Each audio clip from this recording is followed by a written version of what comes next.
E le sfide per il 2020 sono quelle di migliorare le sedi di servizio, potenziare la risposta dei gruppi specialistici che noi abbiamo e quindi avere sempre una maggiore efficienza sul territorio. Il fatto di essere più anziani non significa che diminuisce la risposta e il Ministero sta provvedendo a effettuare nuovi concorsi per le nuove assunzioni. I ragazzi per noi sono molto importanti perché la gioventù è quella che poi porta novità e porta innovazioni sul modo di essere e di comportarsi. Con l'avvicinamento del Natale quali sono i rischi più grandi che si corrono? Beh, il Natale sicuramente aumentano gli incidenti stradali e quindi il consiglio e l'invito è quello di non guidare dopo aver bevuto.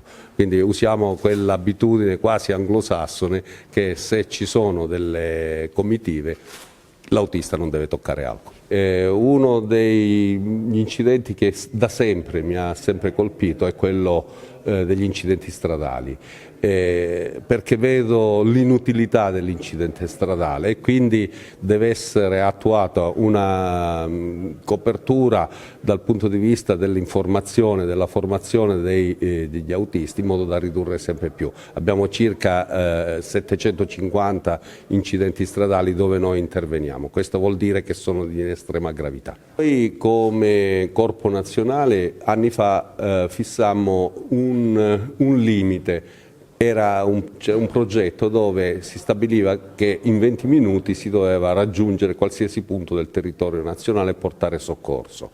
Si può dire che Treviso è intorno a 15-16 minuti.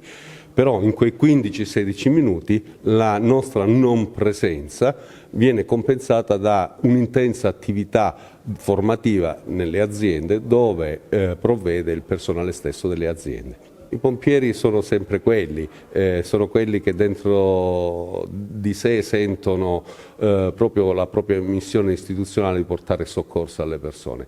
Il fatto che il clima cambia, avrei qualche dubbio, il clima la frequenza con cui abbiamo questi interventi e quindi noi siamo sempre pronti a dare una risposta anche alle problematiche dovute alle alluvioni nelle varie colonne mobili con la versione alluvione.